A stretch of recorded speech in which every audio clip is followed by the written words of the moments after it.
औज़ुबिल्लाहि मिनश्शैतानिर्रजीम बिस्मिल्लाहिर्रहमानिर्रहीम सल्लल्लाहु अलैहि व बारिक वसल्लम। अस्सलामु अलैकुम। मुझे बताइएगा, आवाज और स्क्रीन दोनों चीजें क्लियर है?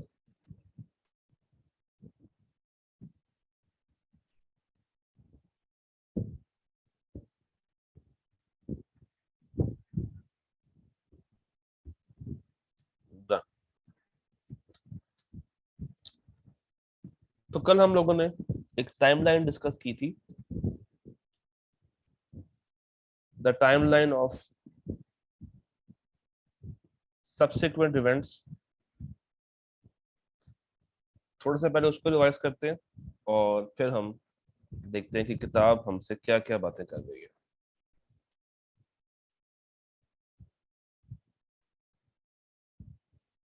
जी,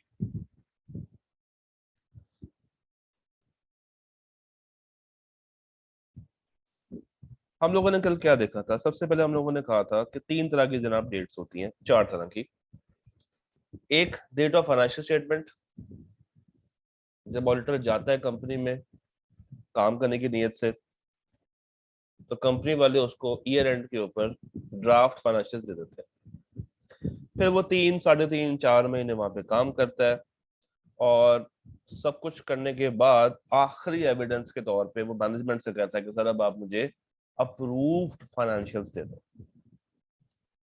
ये ऑडिटर का लास्ट हैवी एविडेंस होता है, approved financials, last heavy evidence.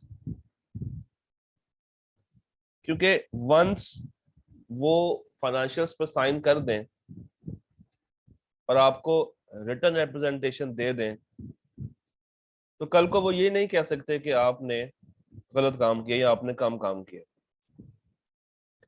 या वो कल को ये नहीं कह सकते कि आपने ये एरिया मिस कर दिया या इस एरिया पे आपने वर्किंग कम की है। तो ये बड़ा हैवी एविडेंस होता है उनकी साइड से, अप्रूव फाइनेंशियल्स, जिसकी बेस पे हम लोगों ने ओपिनियन देनी होती है। फिर कुछ घंटों के बाद या मैक्सिमम भी अगर आप करना चाहें तो अगले दिन तक आपको रिपोर्ट पे साइन कर देने चाहिए। रिपोर्ट पे साइन करने का हरगिज मतलब ये नहीं है कि आपने रिपोर्ट उनके हवाले कर दी है। रिपोर्ट आपके पास भी हो सकती है साइन करने के बाद और आप उनको दे भी सकते हैं। आज इसकी इस मिथ को देखेंगे कि इन दोनों में फर्क क्या है। और चौथा, जब आपने रिपोर्ट मार्केट में इशू कर दी, जैसे ही आपने रिपोर्ट पे साइन किया, आपकी पैसिव रिस्पॉन्सिबिलिटी शुरू हो जाती है और वो पैसिव रिस्पॉन्सिबिलिटी कैरी ऑन होती है एजीएम तक। और जब आप एजीएम के ऊपर अकाउंट्स शेयर होल्डर्स को, मेंबर्स को, जनरल पब्लिक को इशू कर देते हैं, तो स्टिल आपकी एक पैसिव रिस्पॉन्सिबिलिटी बरकरार रहती है। स्टिल अगर बाद में कोई इश्यूज आते हैं कंपनी को, तो फिर आप उनको आके ठीक करवा रहे होते हैं, बशर्त ये कि वो आपकी इशू की हुई ऑडिट रिपोर्ट को या फाइनेंशियल्स को इम्पैक्ट कर रहे हो। या अगर उस तरह की इम्पैक्ट नहीं आ रहा, तो फिर आपको ठीक करवाने की जरूरत नहीं है। तो इस बेस पे हम क्या करते हैं, हम तीन टाइमलाइंस में इस सब को तोड़ लेते हैं। जो एक्टिव रिस्पॉन्सिबिलिटी है, जहां तक मैं कहता हूं कि ये ए है। अब आपने ये याद रखना है, ए। जब भी मैं आपसे ए बोलूंगा, ए का मतलब होगा एक्टिव रिस्पॉन्सिबिलिटी, जो कि कहां से कहां तक आती है? ड्राफ्ट से लेके रिपोर्ट की साइनिंग तक। रिपोर्ट की साइनिंग तक ये क्या है? आपकी active responsibility. Then there is B, B timeline, report से लेके एजीएम तक, ये बी है। And then there is C, जो कि एजीएम से ऑनवर्ड्स चलती रहती है, चलती रहती है, चलती रहती है। तो अब जब भी मैं आपसे आई कैप का सवाल सॉल्व करवाते हुए ए बोलूं, बी बोलूं या सी बोलूं, आपको फौरन से पता होना चाहिए कि मैं किस टाइमलाइन की बात कर रहा हूं, क्योंकि आई कैप नॉर्मली आपको दो डेट्स के बीच में फंसा देगा और कहेगा जनाब बताइए यहाँ पे क्या जिम्मेदारी है, या यहाँ पे ऑडिटर कैसे इस चीज को डील करेगा। तो आपको ए, बी और सी का कॉन्सेप्ट होना चाहिए। यहां तक मुझे बताइए, कल के कोई सवाल अगर आप मेरे से पूछना चाहते हैं, अदरवाइज फिर हम इसको स्टार्ट करें।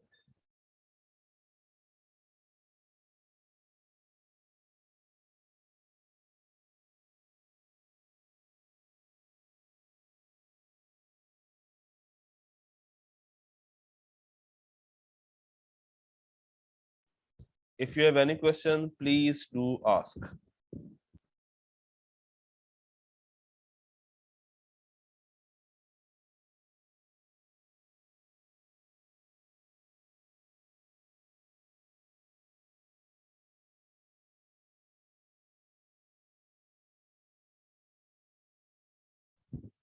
सर अगर रिपोर्ट खराब हो और डायरेक्टर साइन ना करे तो फिर क्या होगा? देखिए, डायरेक्टर ने साइन पहले करने हैं, रिपोर्ट पे साइन आपने बाद में करना है। डायरेक्टर ने फाइनेंशियल्स पे साइन करने हैं तो ऑडिटर ने अपनी रिपोर्ट पे साइन करनी है। अगर वो साइन नहीं कर रहे तो हम फाइनेंशियल्स पे साइन करने से पहले रिपोर्ट पे साइन नहीं कर सकते। अगर आपको 700 वाला पॉइंट याद हो, आई से 700 में क्या था कि दोनों डेट्स के दरमियान जो फासला है वो कम से कम रहना चाहिए, याद है? अगर मैं आपके सामने वो रखूं,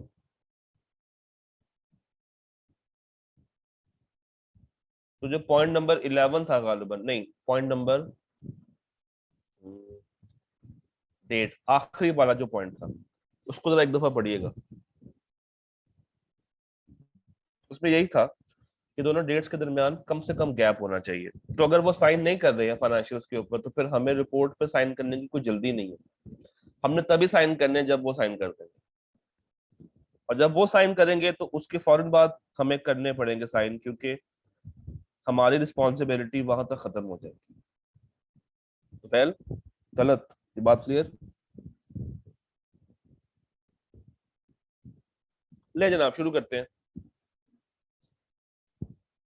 सबसे पहली बात कि अब अगर आपसे कोई कहता है कि जनाब ये बताइए कि सब्सिक्वेंट इवेंट किसे कहते हैं, क्या है ये सब्सिक्वेंट इवेंट, तो क्या है ये सब्सिक्वेंट इवेंट? आप उसको फौरन से बताएंगे कि भाई सब्सिक्वेंट इवेंट वो इवेंट्स हैं जो कि अकर हो रहे हैं between the date of financial statements and the date of auditors report. In other words, जो आपका ए टाइमलाइन है, that is subsequent event. And facts that become known to auditors after the date of auditor's report, यानी कि B and C. Subsequent event क्या है? जो events occur हो रहे हैं डेट ऑफ फाइनेंशियल स्टेटमेंट्स और डेट ऑफ ऑडिटर्स रिपोर्ट के दरमियान। अगर आप गौर करें तो उसने दो वर्ड्स यूज किए हैं, एक में वो कह रहा है इवेंट्स और एक में वो कह रहा है फैक्ट्स। तो जो इवेंट्स हैं, इसका मतलब है कि इनकी ट्रांजैक्शन सिस्टम में रिकॉर्ड करवानी है, और जो फैक्ट्स हैं इसका मतलब है कि ये आपने डिस्क्लोजर में डालने हैं। Am I clear on this? ये इवेंट्स क्या है? ये ट्रांजैक्शंस हैं जो कि सिस्टम में आएंगे, और इनडायरेक्टली वो ये भी बताने की कोशिश कर रहा है कि ये इवेंट्स हैं, ये तुम्हारी एक्टिव रिस्पॉन्सिबिलिटी है, ये फैक्ट्स हैं, ये तुम्हारी पैसिव रिस्पॉन्सिबिलिटी है।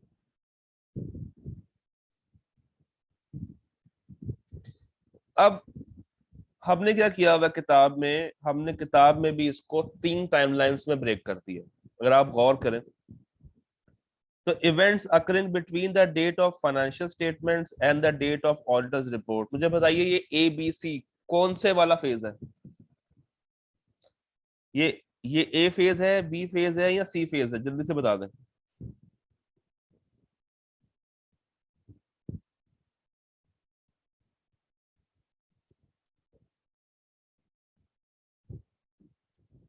Events occurring between the date of financial statements and the date of auditor's report. This is A phase. This is phase A. A, ठीक है, नीचे आता हूं. Facts become known to auditor after the date of auditor report. After the date of auditor report and before issuance of financial statements. ये कौन सा phase है? ये कौन सा फेज है?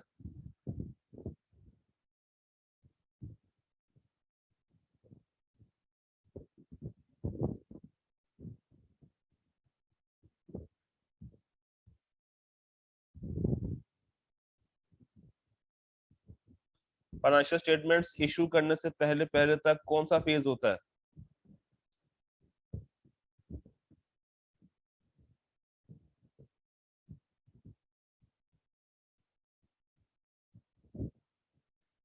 जी सारे इसमें साथ दें.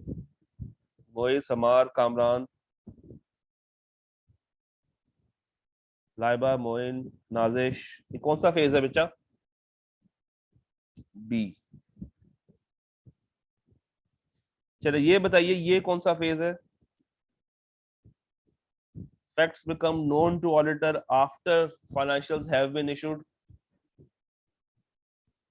ये कौन सा फेज है?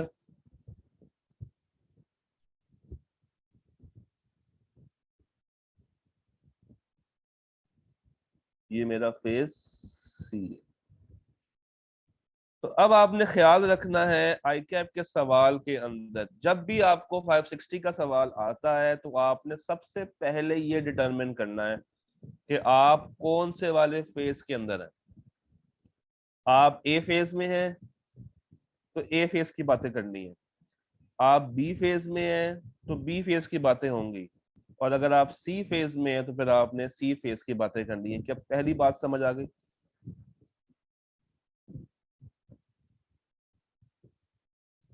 पहली बात यहां तक क्लियर हो गई? आईकैप का सवाल जब भी 560 का आपको एग्जाम में आए या जब भी आप पास्ट पेपर्स को सॉल्व कर रहे हो तो स्टेप वन क्या है? You have to identify the phase. Step one is आपने फेज पकड़ लेना है और उसके मुताबिक फिर बातें करनी है. तो हम भी ऐसे करेंगे, हम भी इसको फेज बाय फेज लेके चलेंगे. तो शुरू करते हैं फेज ए के साथ. मुझे बताइए फेज ए क्या ये एक्टिव फेज है या ये नॉर्मल फेज है?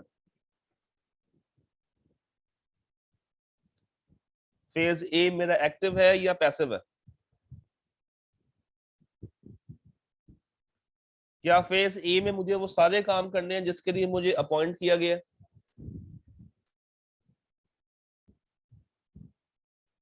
क्या फेज ए में मुझे वो सारे काम करने हैं जिसके लिए मुझे अपॉइंट किया जाता है? क्या फेज ए मेरा 3, 3.5, 4 महीनों का होता है?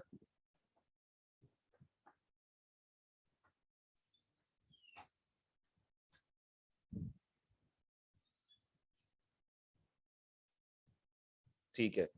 मुझे बताइए फेज ए के अंदर क्या मेरी जिम्मेदारी है कि मुझे सब्सिक्वेंट इवेंट्स आइडेंटिफाई करने हैं?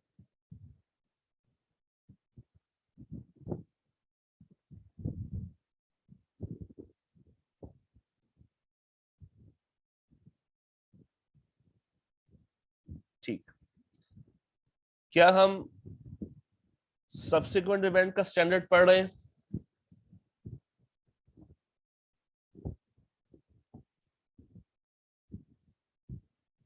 क्या हम सब्सिक्वेंट इवेंट का स्टैंडर्ड पढ़ रहे हैं? तो जो मेरे प्रोसीजर्स यहाँ पे बताए हुए हैं क्या वो सब्सिक्वेंट इवेंट आइडेंटिफाई करने के प्रोसीजर्स होंगे?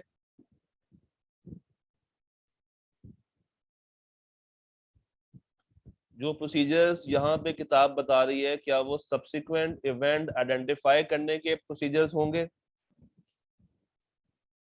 ठीक है. अब जरा थोड़ा सा दिमाग पे जोर डालें और मुझे बताएं, दिमाग पे जोर डाल के मुझे आपने ये बताना है कि कौन से फाइनेंशियल स्टेटमेंट्स के ऐसे एरियाज हैं जहां पे मेजॉरिटी सब्सिक्वेंट इवेंट आने के चांसेस होते हैं। सोच के जवाब दीजिएगा। ऐसे कौन से नॉर्मल एरियाज हैं जहां पे सब्सिक्वेंट इवेंट आ जाता है नॉर्मली।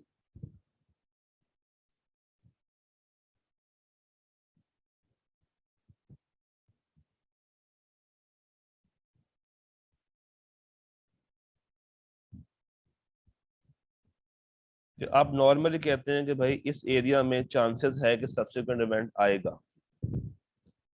बैलेंस शीट में ऐसे कौन से एरियाज हैं, इनकम स्टेटमेंट में ऐसे कौन से एरियाज हैं। नंबर वन, प्रोविजंस,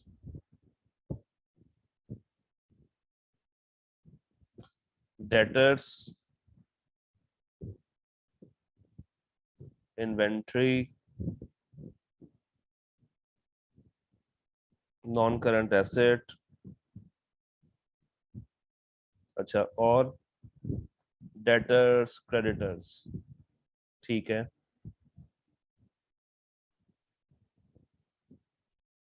अच्छा, डेटर से क्या हमें डर होता है कि वो पैसे लेके भाग जाएगा। डेटर से क्या डर होता है कि वो पैसे लेके निकल जाएगा, भाग जाएगा। डाउटफुल होता है। क्या सारे ही डेटर्स डाउटफुल होते हैं या कुछ हमें ईयर एंड के बाद भी पैसे दे रहे होते हैं।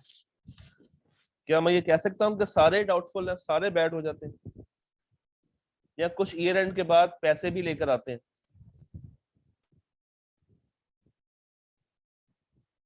लेकर आते हैं ना। तो क्या मैं ये कह सकता हूँ कि ईयर एंड के बाद आने वाला कैश भी एक सब्सिक्वेंट इवेंट है। मैं कह सकता हूँ, तो मैं यहाँ पे कैश एंड बैंक भी लिख देता हूँ। तो आप लोगों ने मुझे बताया आप लोगों ने मुझे बताया कि सर, बीइंग एन ऑडिटर, जब हम किसी कंपनी का ऑडिट करने के लिए जाएंगे तो हमारी अपॉइंटमेंट के बाद ये कुछ ऐसे एरियाज हैं जहां पे चांस है कि सब्सिक्वेंट इवेंट आएगा। ऐसा ही है? क्या ये मेरी अंडरस्टैंडिंग सही है कि आप लोगों ने मुझे यही बताया कि सर प्रोविजंस के अंदर सब्सिक्वेंट इवेंट आ सकता है, डेटर्स में आ सकता है, क्रेडिटर्स में आ सकता है, इन्वेंट्री में आ सकता है, नॉन करंट एसेट में आ सकता है, कैश और बैंक में आ सकता है।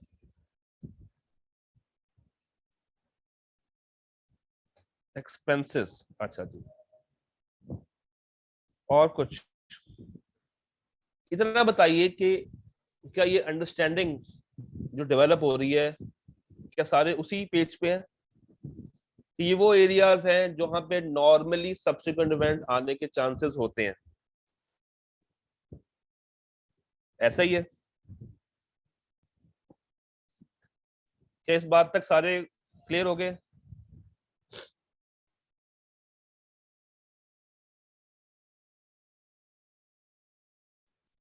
क्या यहां तक किसी को कोई मसला, कोई परेशानी कि ये वो एरियाज हैं जहां पे नॉर्मली सब्सिक्वेंट इवेंट पाया जाता है।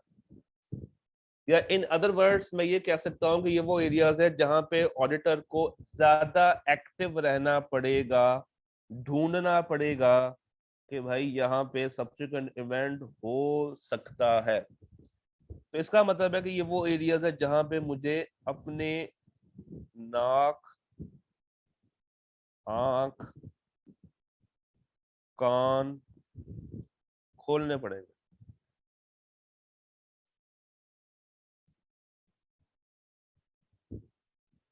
मुझे इन एरियाज पे अगर मैं लिखूं ज्यादा स्केप्टिक होना पड़ेगा, तो क्या आप लोग माइंड तो नहीं करेंगे इस लफ्ज को?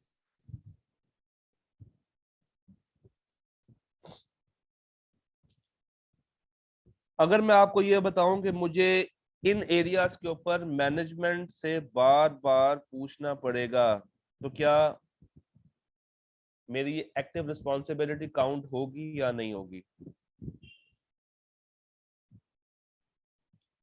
मैं डेली बेस पे जाके उनसे पूछूंगा कि भाई क्या कोई प्रोविजन में हलचल हुई है, क्या कोई डेटर भाग गया है, क्या inventory lower of cost NRV पे तो नहीं आ रही, क्या नॉन करंट में कोई इम्पेयरमेंट तो नहीं हो गई, कहीं से कोई कैश वगैरह आया हो तो बताओ, कोई लीगल एक्सपेंस अगर अकर हुआ हो तो बताओ।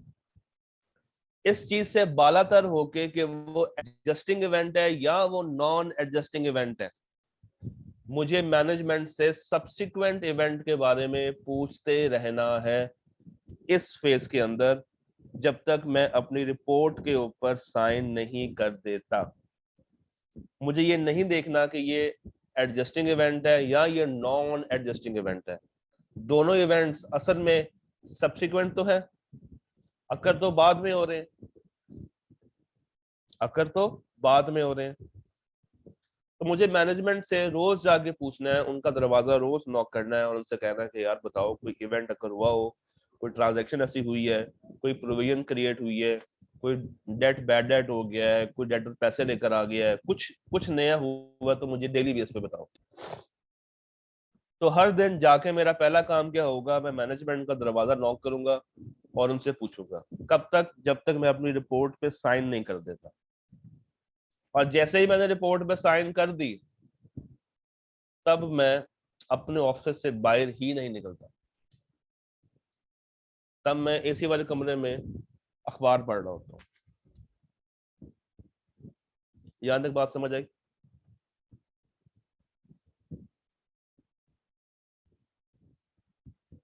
यहां तक बात सबको क्लियर होगी? ये जो मैंने आखिरी लाइन बोली है ना, एसी वाले कमरे में बैठ के अखबार पढ़ रहा होता हूँ, ये बात कहीं लिख लें, ये बात हमारे आगे काम आएगी। यहां तक ऑल डन, ऑल क्लियर?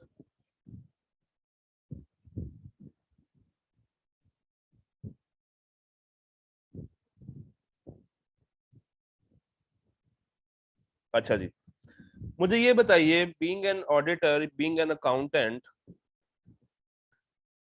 क्या लगता है इन्वेंट्री में क्या क्या मसले आ सकते हैं सब्सिक्वेंट टू ईयर एंड? क्या नॉर्मल मसले आ सकते हैं इन्वेंट्री के अंदर? सोच के जवाब दीजिएगा। मुझे क्या क्या चेक करना पड़ेगा डेली बेस पे आके?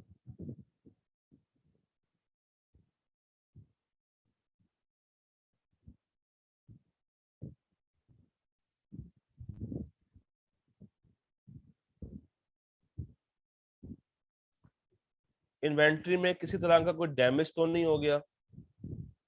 अच्छा, वेरी गुड। और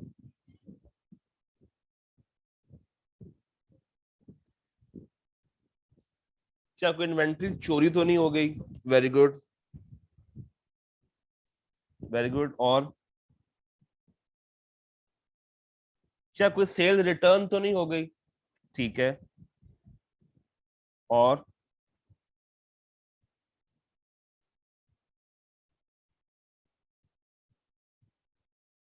परचेज रिटर्न, सेल रिटर्न,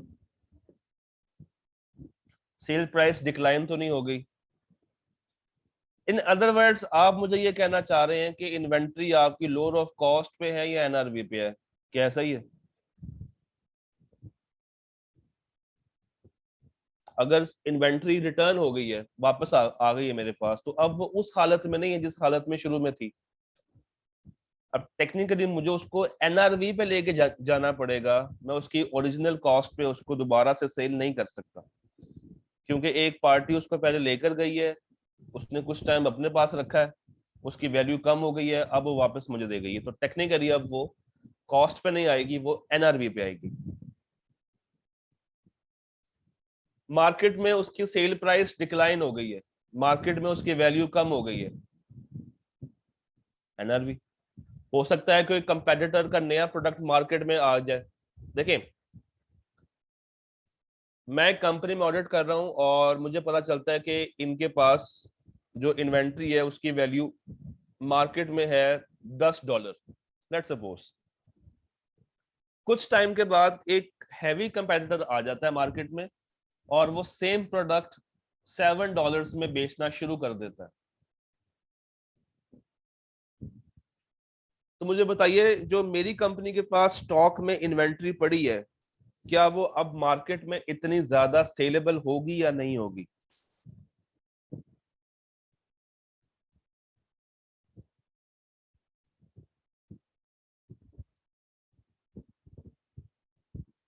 नहीं होगी।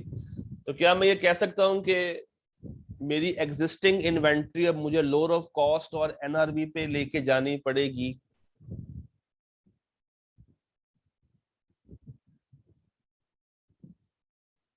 तो क्या मुझे हर दिन आके एनआरवी के ऊपर वर्किंग करनी पड़ेगी?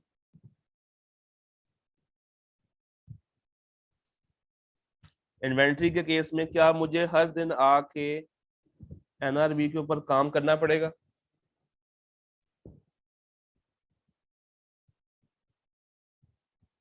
अगर मैं सेल दिखा रहा हूं, अगर मैं सेल दिखा रहा हूं अपनी इनकम स्टेटमेंट में, और अगर वो सेल रिटर्न हो जाती है, तो क्या उस सेल रिटर्न का इम्पैक्ट बैलेंस शीट के अंदर इन्वेंट्री के खाने में आएगा?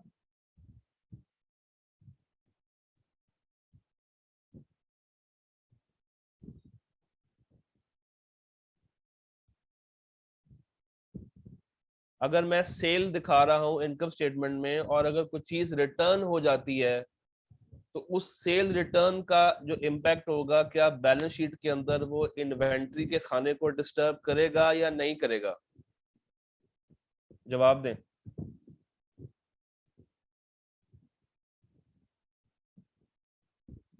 सेल रिटर्न की एंट्री क्या होती है? सेल रिटर्न की एंट्री क्या होती है जनाब? सेल की एंट्री होती है debtor debit sales credit. Sales return की एंट्री क्या होती है? Sales to cost of sales. Sales to cost of sales. और इन्वेंट्री भी तो वापस आएगी, तो पहले sales to cost of sales और फिर inventory to cost of sales. और डेटर भी मेरा कम हो जाएगा, डेटर भी मेरा कम हो जाएगा। तो मुझे देखना है हर बैलेंस शीट डेट के ऊपर कि क्या मेरी इन्वेंट्री किसी टाइम पे ओवर वैल्यू या अंडर वैल्यू तो नहीं आ रही। वो ओवर वैल्यू भी हो सकती है, वो अंडर वैल्यू भी हो सकती है। मुझे सारी एंट्रीज देखनी है रिटर्न के केस में, क्योंकि इन्वेंट्री वो इशू है, वो एरिया है जहां पे नॉर्मल सब्सिक्वेंट इवेंट होता है। तो मुझे डेटर को भी कम करना है, सेल्स को भी कम करना है, कॉस्ट ऑफ सेल्स को भी कम करना है, और इन्वेंट्री को बढ़ा देना है। अगर मेरी इन्वेंट्री ईयर एंड के बाद बिक रही है, मुझे बताइए, एक इन्वेंट्री है जो कि मेरे ईयर एंड के बाद बिक रही है, क्या वो उस ईयर एंड की है या नेक्स्ट साल की होगी? अगर नॉर्मल सेल्स हो रही है जुलाई के पहले हफ्ते में, तो क्या मैं उसको पिछले साल की सेल्स काउंट करूंगा या नेक्स्ट ईयर की सेल्स काउंट करूंगा? जवाब दें।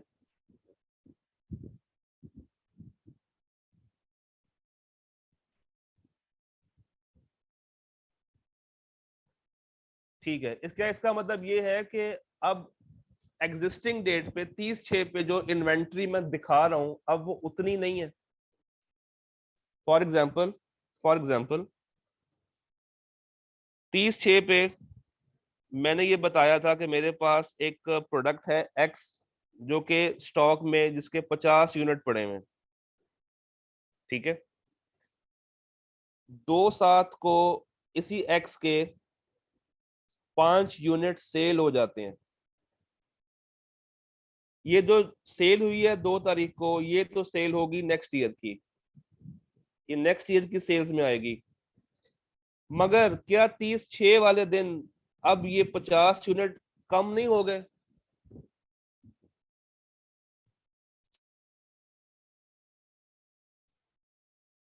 क्या ये 50 यूनिट अब 50 ही हैं, या ये अब रिड्यूस होके 45 हो चुके हैं? कम हो चुके हैं। मगर क्या इसका इम्पैक्ट 30/6 के अकाउंट्स में आएगा? क्या ये सेल मैं 30/6 के अकाउंट्स में दिखा रहा हूं?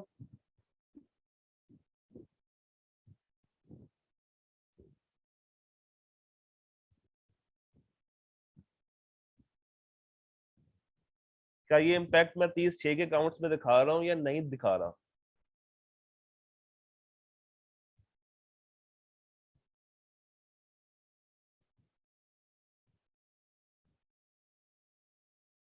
जी मुझे बताइए, आवाज सबको आ रही है मेरी? नहीं दिखाया। इसका मतलब क्या है? इसका मतलब ये है कि वो जो बैलेंस शीट डेट के ऊपर जो इन्वेंट्री आ रही है, वो ओवर वैल्यूड है, वो ओवर वैल्यूड है, ऐसा ही है।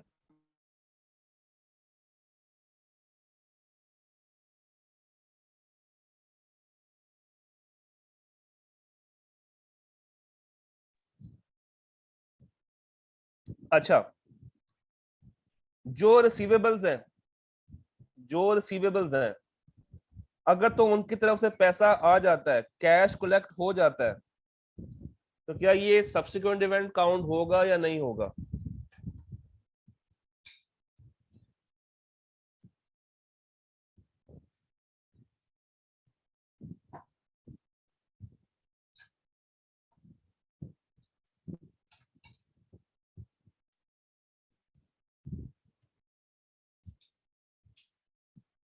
इसको एक मिसाल के साथ आपसे शेयर करता हूँ। लेट्स सपोज 30/6 पे, 30/6 पे मैंने प्रोविजन रिकॉर्ड की थी 10 मिलियन की।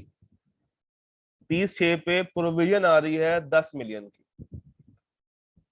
4 दिन के बाद उस 10 मिलियन में से 4 मिलियन मुझे रिसीव हो गए। अब क्या मैं अपनी प्रोविजन को 10 मिलियन ही रहने दूं 30/6 पे, या उसको कम कर दूं?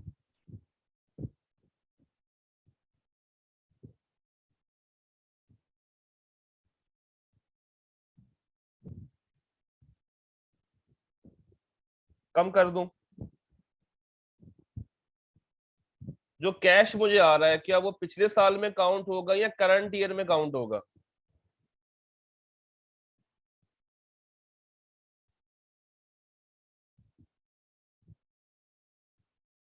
जो कैश मुझे आ रहा है, क्या वो करंट पीरियड में लिखूं या पिछले साल का लिखूं?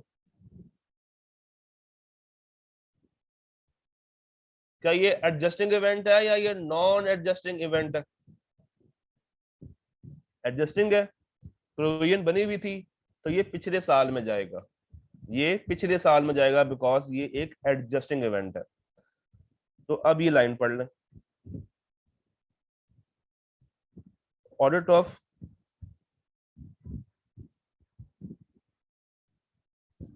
Audit of receivables will consider whether जो ईयर एंड के ऊपर है वो कलेक्टेबल है या नहीं। और अगर कैश आ रहा है आपको, तो उसका मतलब है कि पिछले साल तक नॉन पेमेंट थी, बट चूंकि अब कैश आ चुका है, तो अब आप जितना कैश आया है उतने को वहां से राइट ऑफ कर देंगे, उतने को वहां से खत्म कर देंगे। अब बाकी प्रोविजन अपनी जगह पे बरकरार रहेगी। फिर इसी तरह कुछ अनरिकॉर्डेड लाइबिलिटीज भी होती हैं, जैसे कोई लीगल एक्सपेंस खड़ा हो गया, आपकी कंपनी पे केस हो जाए,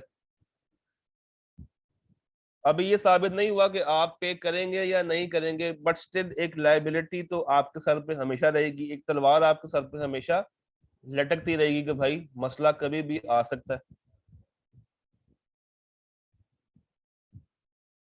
तो वो भी आपने एडजस्ट करनी होगी। इसी तरह जब आपको कैश आ रहा है ईयर एंड के बाद, भाई ईयर एंड के बाद क्या एंटिटी अपनी सेल करना बंद कर देगी? नहीं, एंटिटी तो अपनी रूटीन में चलती रहती है, चलती रहती है, काम करती रहती है। तो अगर ईयर एंड के बाद आपको पैसा आ रहा है, आपको चेक आ रहा है, आपको कैश आ रहा है कस्टमर से, तो मुझे ये देखना है कि क्या ये कस्टमर पिछला कस्टमर है या नहीं, क्या पिछले कुछ इससे पैसे लेने हैं या नहीं लेने,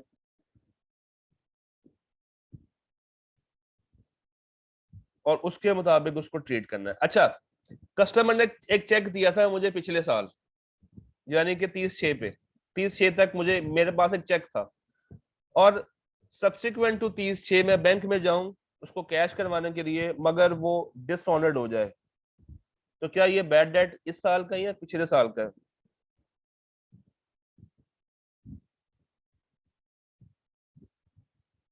पिछले साल का होगा। टेक्निकली ये कुछ एग्जाम्पल्स हैं, कुछ ऐसे काम हैं जो कि आपको बतौर एग्जाम्पल्स बताए गए हैं कि ऑडिटर इन इन एरियाज पे कम से कम ये एक्स्ट्रा काम तो लाजमी करता है।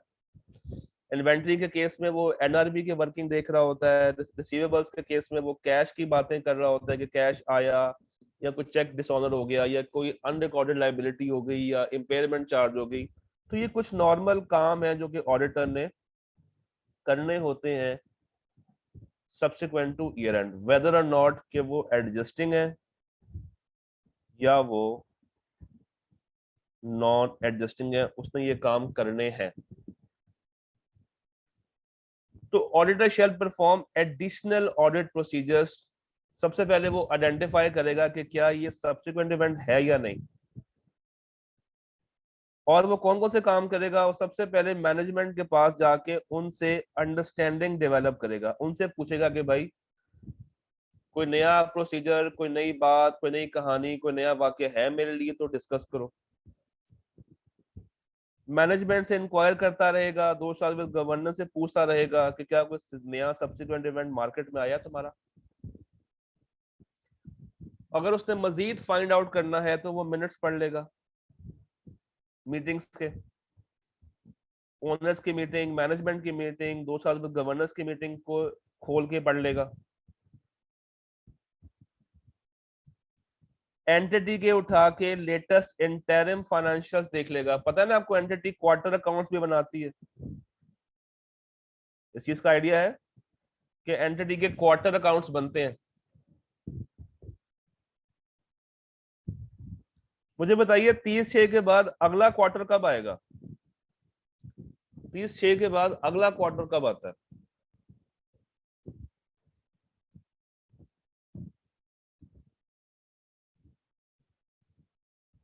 30/6 के बाद अगला क्वार्टर कब आता है?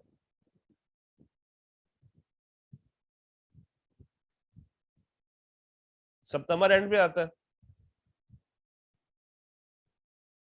अच्छा, अब जरा दिमाग पे जोर डाल के बताइएगा, 30/6 से लेके सितंबर एंड तक मेरी रिस्पॉन्सिबिलिटी एक्टिव होती है या पैसिव होती है? 30/6 से लेके सितंबर एंड तक मेरी रिस्पॉन्सिबिलिटी एक्टिव है या पैसिव है? एक्टिव है। तो जो इंटरिम अकाउंट्स उन्होंने बनाए होंगे, मैं उनको पढ़ के ये अंदाजा लगा लूंगा कि क्या कोई नया सब्सिक्वेंट इवेंट अकर हुआ है या नहीं हुआ। क्योंकि डेफिनेटली उन्होंने वो एंट्री अपने इंटरिम अकाउंट्स में तो की होगी, क्वार्टर अकाउंट्स में तो की होगी, तो मैं वहां से भी अंदाजा लगा सकता हूं। और अगर कुछ समझ नहीं आ रहा, आप मैनेजमेंट से बार बार पूछ रहे हैं कि सर कोई सब्सिक्वेंट इवेंट आया है तो बताएं, आया है तो बताएं, और एंटिटी खामोश है, आपको नहीं बता रही, तो फिर आप एंटिटी से रिटन रिप्रेजेंटेशन ले लेते हैं, उनसे लिखवा लेते हैं कि भाई हमें लिख के दें कि जो जो इवेंट्स अकर हुए हैं सिर्फ वही थे, वो सारे के सारे आपने या तो एडजस्ट कर लिए हैं या डिस्क्लोज कर दिए हैं, और इनके अलावा कोई और सब्सिक्वेंट इवेंट एग्जिस्ट नहीं करता, ये हमें लिख के दे दें। ये हमें लिख के दे दें कि आपने तमाम के तमाम जो ट्रांजैक्शंस है सब्सिक्वेंट इवेंट की वो हमें बता दी है, उसके अलावा और कोई नहीं है। और जो आपने हमें बताई है वो सारी की सारी या तो आपने एडजस्ट कर ली है या आपने डिस्क्लोज कर दी है, डिपेंडिंग अपॉन कि एडजस्टिंग है या नॉन एडजस्टिंग है। और इनके अलावा कोई ऐसी बात मिसिंग नहीं है जो कि आपने हमसे शेयर ना की हो। तो ये रिप्रेजेंटेशन देते हुए मैनेजमेंट वाले वैसे भी घबरा रहे होते हैं, क्योंकि वंस इनकी तरफ से ये लिखाई में बात आ जाए तो कल को वो आप पे ब्लेम नहीं डाल सकते कि आपने अपना काम सही से नहीं किया। तो अब याद रखना है, सवाल जब ये आपसे पूछ रहा हो कि ऑडिटर सब्सिक्वेंट इवेंट में क्या क्या काम करता है, कौन कौन से प्रोसीजर्स लगाता है, तो आपने ये सारी बातें वहां पे एज इट इज प्रोड्यूस कर देनी है। और जो बातें ऊपर लिखी हुई थी ये फॉर अंडरस्टैंडिंग है कि किन किन एरियाज में सब्सिक्वेंट इवेंट आ सकता है और ऑडिटर नॉर्मली उन उन एरियाज में क्या क्या काम कर रहा होता है। ये एरिया वाइज है, ये एरिया वाइज था, ये जेनेरिक है। हमने कहा था कि उसकी एक्टिव रिस्पॉन्सिबिलिटी है, याद है? हमने क्या कहा था कि उसकी एक्टिव जिम्मेदारी है। तो एक्टिव जिम्मेदारी टू आइडेंटिफाई सब्सिक्वेंट इवेंट्स, ये सारे काम उसने एक्टिवली करने हैं, डेली बेस पे करने हैं, बार बार करने हैं।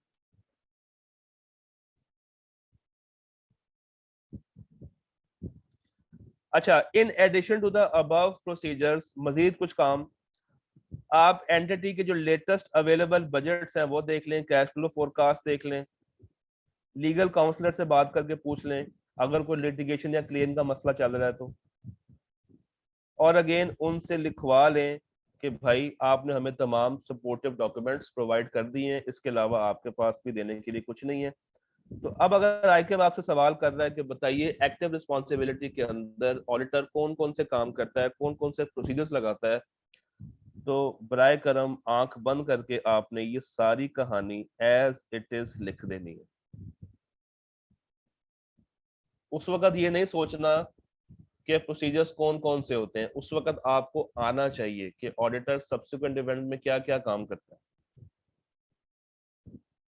मिनट्स पढ़ लेगा, इंटरनल फाइनेंशियल्स के ऊपर बात कर लेगा, उनसे लिखवा लेगा, बजट्स देख लेगा, कैश फ्लो फोरकास्ट देख लेगा, लीगल काउंसलर से बात कर लेगा, मैनेजमेंट से डेली बेस पे इंक्वायर कर रहा होगा, मैनेजमेंट की अंडरस्टैंडिंग डेवलप कर रहा होगा कि आप कैसे एक इवेंट को सब्सिक्वेंट इवेंट मानते हैं। भाई उनको भी तो बताना है कि ये सब्सिक्वेंट है। तो सबसे पहले आपने मैनेजमेंट से पूछना है कि भाई आपके मुताबिक ये सब्सिक्वेंट है या नहीं, उनको समझाना है कि सब्सिक्वेंट किसे कहते हैं। फिर उनसे इंक्वायर करना है कि अच्छा इस तरीके से कोई इवेंट अकर तो नहीं हुआ। अगर वो नहीं बता रहे तो फिर मिनट्स को देख लें, इंटरनल फाइनेंशियल्स के ऊपर बात कर लें, उनसे लिखवा लें, बजट्स देख लें, कैश फ्लो फोरकास्ट देख लें, ये कर लें वो कर लें, सारी कहानी आपने करके रहनी है। चलिए मुझे एक सवाल का जवाब दें। एक सब्सिक्वेंट इवेंट अकर हुआ था, एक्टिव रिस्पॉन्सिबिलिटी है। लेट सपोज मैं कहता हूं कि there was a subsequent event inventory के अंदर जिसमें आपको लोअर ऑफ कॉस्ट या एनआरवी पे जाना था, और एनआरवी कम थी तो आपने एनआरवी पे ट्रांजैक्शन रिकॉर्ड करनी थी, ये एडजस्टिंग इवेंट था। आपने एंटिटी से कहा भाई इसको रिपोर्ट करें फाइनेंशियल स्टेटमेंट्स के अंदर, इसको एडजस्ट करें। एंटिटी मान गई, क्या रिपोर्ट खराब करेंगे? एंटिटी वाले मान गए, क्या रिपोर्ट खराब करेंगे? नहीं, आप 700 की रिपोर्ट दे रहे होंगे। अगर एंटिटी वाले नहीं मानते, अगर एंटिटी वाले उसको एडजस्ट नहीं करते, फिर आप 705 में चले जाएंगे, फिर आप 705 में चले जाएंगे।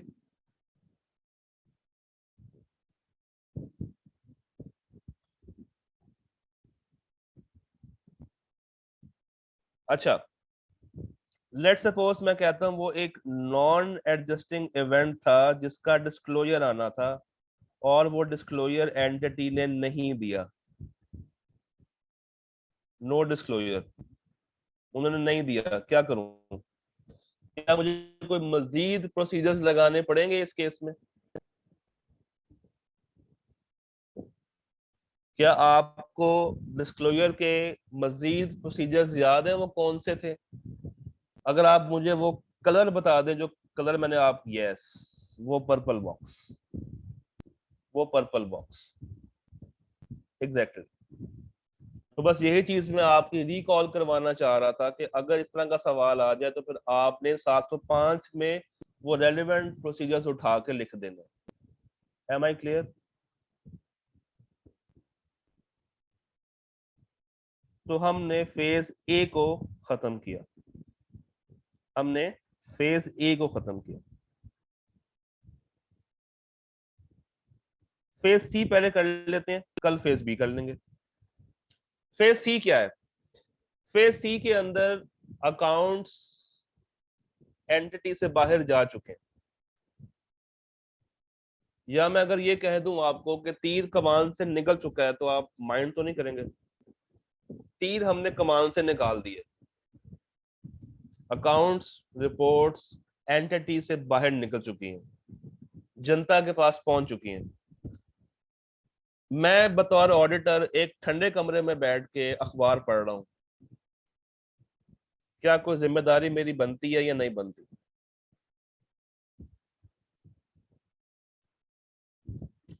क्या कोई मेरी जिम्मेदारी बनती है या नहीं बनती?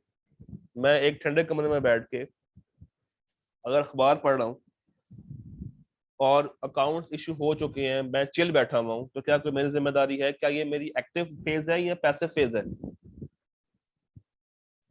क्या मेरा एक्टिव फेज है या पैसिव फेज है? ये मेरा पैसिव फेज है। तो क्या मेरे पे कोई ऑब्लिगेशन है कि मैं जाके उनसे पूछूं कि क्या सब्सिक्वेंट इवेंट आया है या नहीं आया? क्या मैं उनसे जाके पूछ रहा हूँ बार बार? नहीं। तो मेरे पे कोई ऑब्लिगेशन नहीं है कि मैं कोई प्रोसीजर परफॉर्म करूं। मेरे पे कोई ऑब्लिगेशन नहीं है।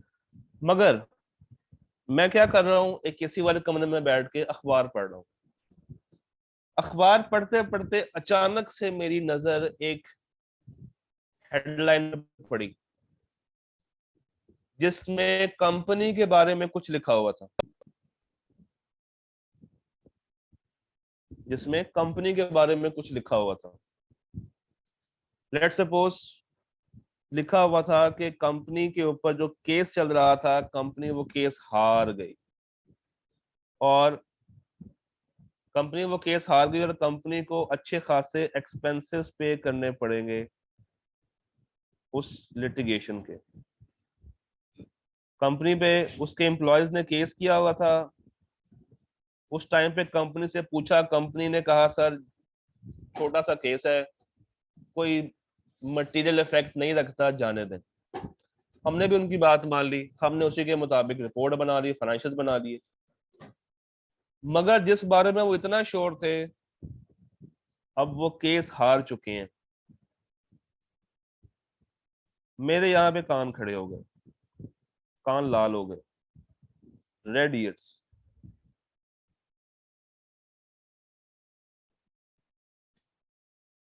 क्या मैं खुद ही से इसको ठीक कर दूं या मैं पहले उनसे पूछूं?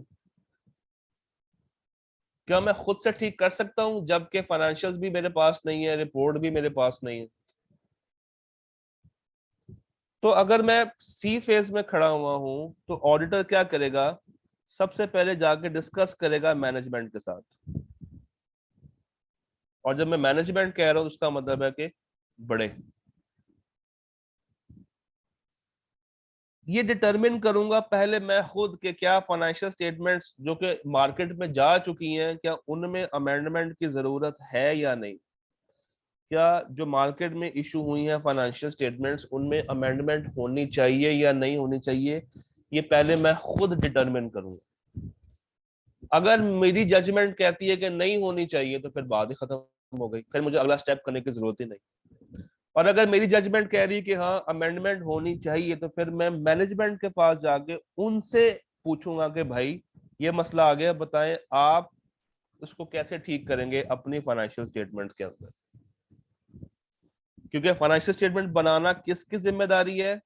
मैनेजमेंट की, हमारी तो नहीं है। तो फाइनेंशियल स्टेटमेंट्स के अंदर ठीक कौन करेगा? मैनेजमेंट। तो मैं उनसे जाके पहले पूछूंगा कि भाई क्या इरादा है, कैसे ठीक करना चाह रहे हो? वो भी कब? जब मुझे लगेगा कि फाइनेंशियल स्टेटमेंट्स नीड अमेंडमेंट। और मुझे कब पता चल रहा है? उनसे डिस्कस करने के बाद। और मैं डिस्कस क्यों कर रहा हूं? क्योंकि मेरे सामने उछल के एक फैक्ट आ गया। क्या वो मेरे सामने खुद ही से आया है? बिल्कुल, मेरी कोई ऑब्लिगेशन उस फैक्ट को ढूंढने की नहीं थी। यहां तक सारी बातें क्लियर है?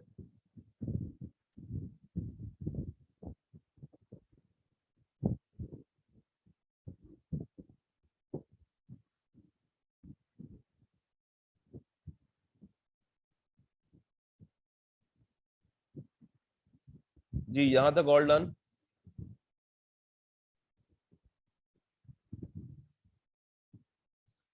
एक काम करते हैं, इसको एक फ्लो चार्ट में लेके आते हैं। फेज सी। फेज सी रिस्पॉन्सिबिलिटी कौन सी है?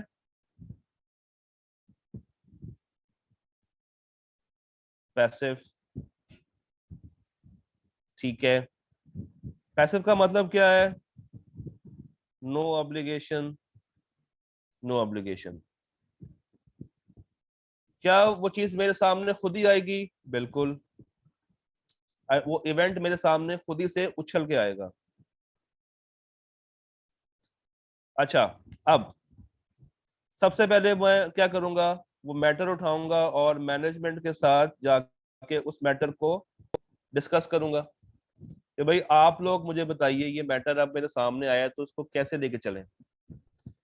फिर मैंने ये डिटरमिन करना है कि क्या अमेंडमेंट होनी चाहिए या नहीं होनी चाहिए। अगर मैं कहता हूं नहीं होनी चाहिए तो फिर बात ही खत्म हो जाती है, और अगर मैं कह रहा हूं होनी चाहिए तो फिर मेरा मैनेजमेंट से सवाल होगा कि भाई आप लोग फाइनेंशियल स्टेटमेंट्स के अंदर कैसे अब उसको ठीक करने लगे हैं। जी, ऑडिटर अवॉइड कर सकता है, मगर आप भूल रहे हैं कि वो नुमाइंदा है शेयर होल्डर्स का। एक ट्रस्ट का एक फिड्यूशरी रिलेशनशिप मौजूद है। वो कभी भी ये नहीं चाहेगा कि उसकी कुछ नाअहली की वजह से बहुत हैवी लोगों को नुकसान होना शुरू हो जाए।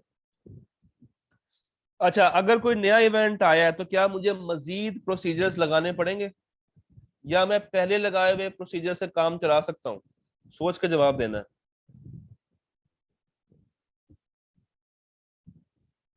क्या मुझे कोई मजीद प्रोसीजर्स लगाने की जरूरत है? क्या मैं मजीद काम करूंगा, क्या मैं एक्स्ट्रा काम करूंगा?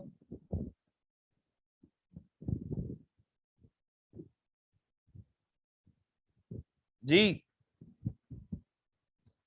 सबसे एक सवाल है कि अगर एक इवेंट बाद में आया है तो क्या मुझे उस इवेंट के लिए स्पेसिफिक टू दैट इवेंट क्या एक्स्ट्रा काम करना पड़ेगा या नहीं करना पड़ेगा?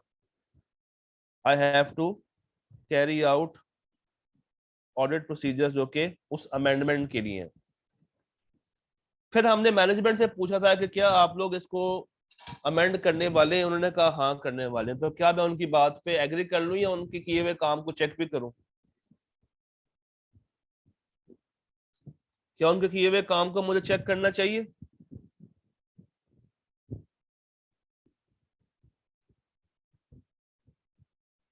तो मैं अपना रिव्यू करूंगा उनके किए हुए काम के ऊपर। मैं उनको उनका किया हुआ काम रिव्यू करूंगा।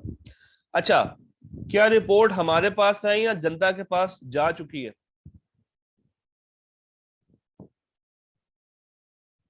क्या रिपोर्ट हमारे पास ऑफिस में पड़ी हुई है या मैं लोगों को बांट चुका हूं? अवाम के पास, जनता के पास, पब्लिक के पास वो रिपोर्ट चली गई है? अच्छा, तो अब उन रेलेवेंट पब्लिक को हमने ये इन्फॉर्म करना है कि भाई जो रिपोर्ट आपके हाथ में है आप उसको यूज ना करें। ये मैं करूंगा या कंपनी वाले करेंगे?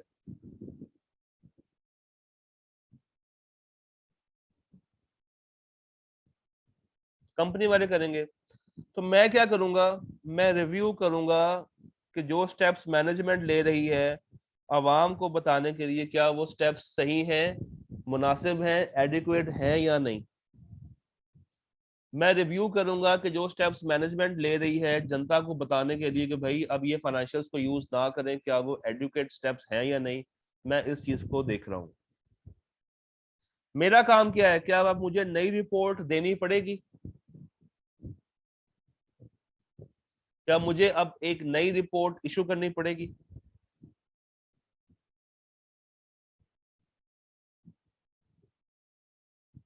क्या मैं नई रिपोर्ट दूंगा? मेरा काम तो ये है कि मैं अमेंडेड फाइनेंशियल स्टेटमेंट्स के लिए जिम्मेदार हूं कि मैं नई रिपोर्ट दूं। मुझे बताइए, अमेंडेड फाइनेंशियल स्टेटमेंट्स कौन बनाएगी, मैनेजमेंट या हम? ये अमेंडेड फाइनेंशियल स्टेटमेंट्स कौन बना रही होती है, मैनेजमेंट बनाएगी या हम बनाएंगे?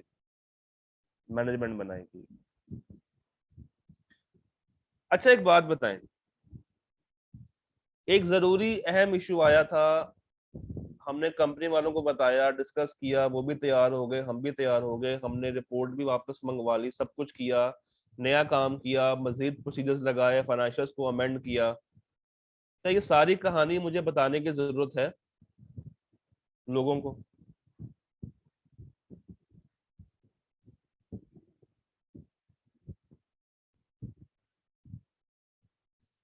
अच्छा, अब यहाँ पे दो बातें हैं। बात जरा गौर से आप लोगों ने समझनी है, ये आज की हमारी आखिरी बात है,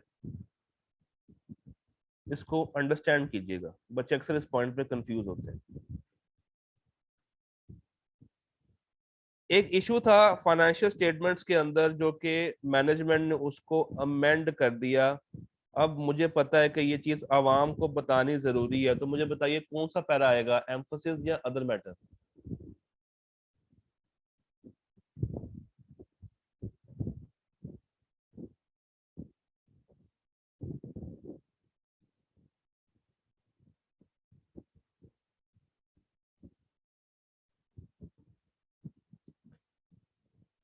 एक फाइनेंशियल स्टेटमेंट का इशू था, मैनेजमेंट ने उसको अमेंड कर दिया है, उसका डिस्क्लोजर भी आ रहा है। तो मुझे बताइए उस नोट की तरफ अगर मुझे ध्यान पढ़वाना है तो मैं कौन सा पैरा यूज करूंगा, यूएमपी या ओएमपी?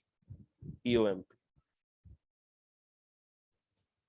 अब अगर मुझे जनता को बताना है कि भाई पहले भी एक रिपोर्ट आई थी, वो रिपोर्ट वापस हुई, नया काम हुआ, नए प्रोसीजर्स लगे, नई रिपोर्ट इशू हुई, तो वो नई रिपोर्ट की जो कहानी होगी अगर मुझे वो बतानी है मैनेजमेंट शेयर होल्डर्स को, तो उसके लिए मैं कौन सा पैरा यूज करूंगा?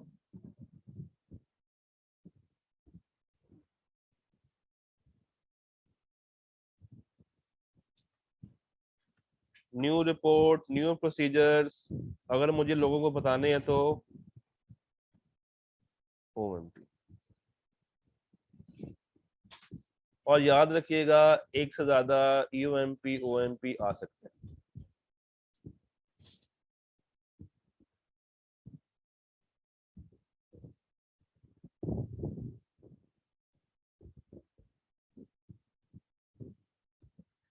तो अब अगर सवाल में आपसे पूछा जाए कि जनाब आप फेज सी में खड़े में, तो बताइए क्या क्या काम करेंगे, तो आपने ये सारी कहानी एज इट इज लिख देनी है, एज इट इज।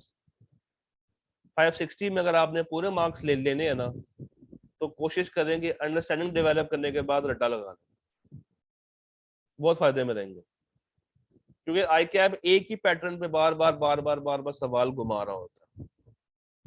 और अगर आपसे पूछा जाए कि जनाब आप फेज ए में खड़े हैं तो क्या काम करेंगे, तो आपने ये वाले प्रोसीजर्स उठा के एज सच लिख देने हैं। तो हमने फेज बी मिस किया है, फेज ए और फेज सी को हम लोगों ने कवर किया। फेज बी में क्या बातें हैं वो हम लोग कल करेंगे, और कल ये चैप्टर हमारा एंड हो जाएगा।